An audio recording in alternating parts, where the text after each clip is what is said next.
Milline on teie selle aasta kõige kaalukaim äriotsus, mis te pidite tegema? Mis ma olen nüüd sellel aastal tegemas või teinud? No ütleme, et me ei saa veel välja öelda, et me oleme protsessis, kus me iga moment oleme otsustamas väga suurt investeeringut, et see on väga kaalukas otsus. Millal ütlete välja? No ma arvan, et lähikuudel. Tegelikult see selgub alati pärast, et see on see, et tavaliselt otsuste olulisus ilmneb ajas. Et kui sa kohe teed ja jooksva aasta jooksul mul midagi niisugust ei ole olnud, et nii kiire tagasisidega, et midagi otsustasin ja nüüd ta on nii oluline, et tavaliselt sul ikkagi ilmnevad need natuke pikema perioodi jooksul ehk täpselt näiteks see, mis ma võib-olla see aasta tegin, et 3 aasta jooksul on see nagu näha. Võib-olla see, et me oleme väga suures kasvufaasis, töötajate arv on 2-kordistunud, käive 3-kordistub ja et meie kaasasime firmasse tegevjuhiks Andres Liinati.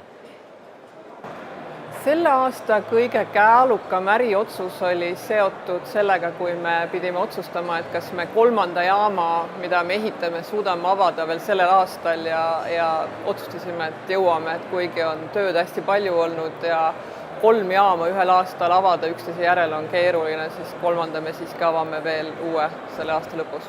Aga tarbijatele jääb see aasta enim meelde see, et Circle K vahetas nime. Kas te arvate, et tarbijatele on see nimi lõpuks täielikult omaks võetud?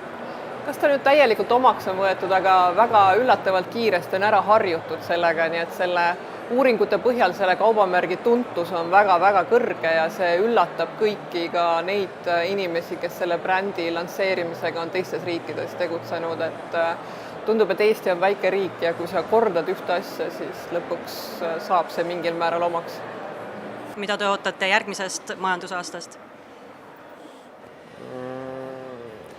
Mul ei ole sellist olulist insighti, et midagi peaks oluliselt muutuma. Ma olen oma natuurilt investor ja investorite jaoks on oluline see, et kui sa tead midagi sellist, mida teised ei tea, et sellel on tähtsus, et kui sa tead seda, mida kõik enam teised teavad või et kas see majandus kasvab 3% või 2 või 4, sellel ei ole tegelikult mingit tähtsust. Kui ma teaks midagi, mida teised ei tea, et see oleks oluline, aga hetkel mul, isegi kui ma teaks, ma ütleks. Aga mida te ootate järgmisest majandusaastast? Ma ootan majanduskasvu. Kindlasti positiivset. Praegune ootus on ikkagi, et kasv oleks 3-kordne.